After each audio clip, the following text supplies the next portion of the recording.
Magandang araw mga kaibigan.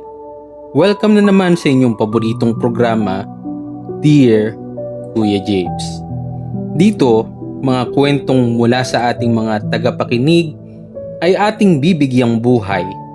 Mga kwento ng pag-ibig, pagsubok, kababalaghan at inspirasyon.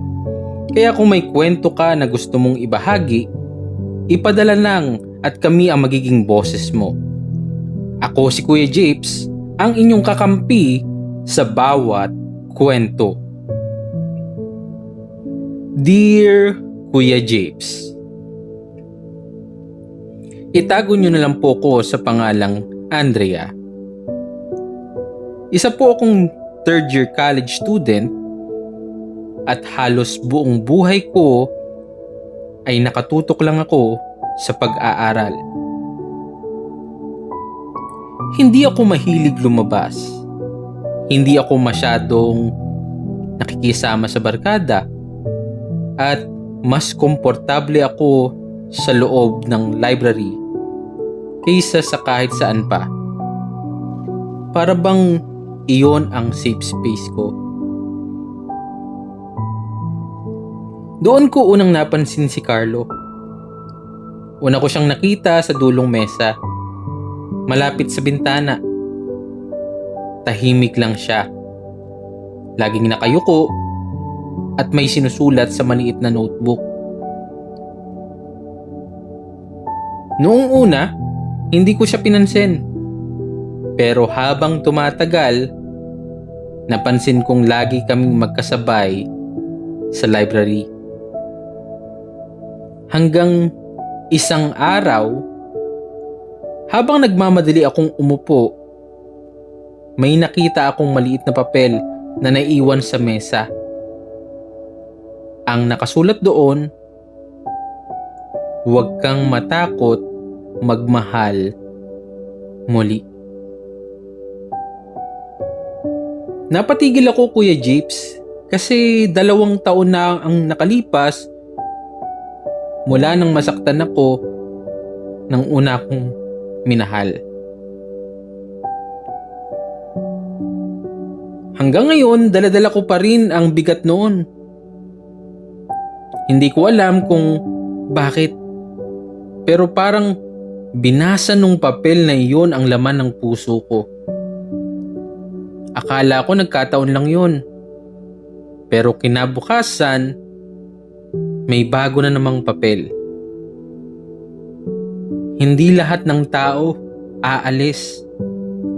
May mga darating para manatili. At sa mga sumunod na araw, lagi ko nang inaabangan kung may iiwan siyang sulat. Para bang naging bahagi na yon ng araw-araw kong ginagawa. Mga salitang pumupuno sa tahimik kong mundo. Hanggang isang hapon, nagdesisyon na akong maghintay. Di na ako umuwi agad.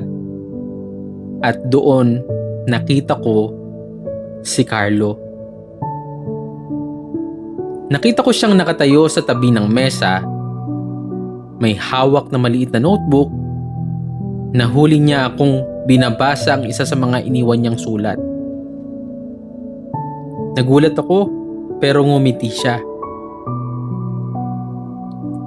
Sa kanya lang binitawan ng mga katagang,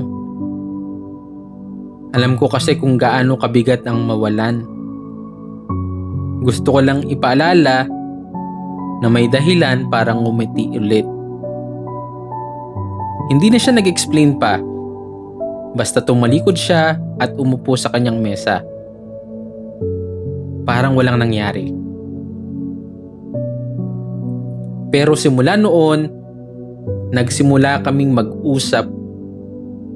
Una, tungkol sa mga simpleng bagay.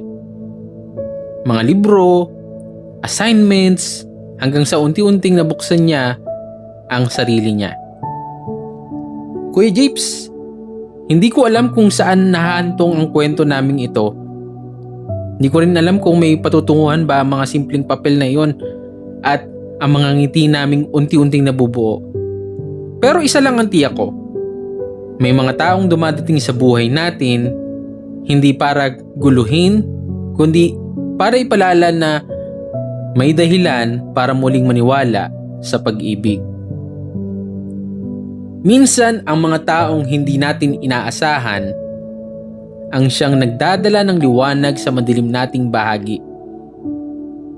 Huwag nating isara ang puso natin sa posibilidad.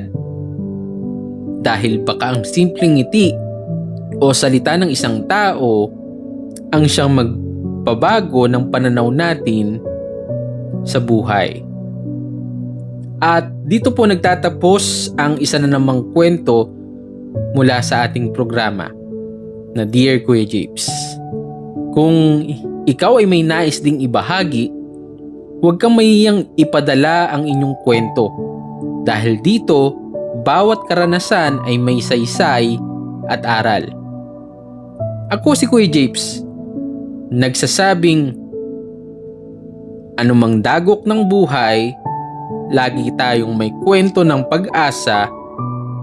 Hanggang sa muli, dito lang sa Dear Kuya Japes.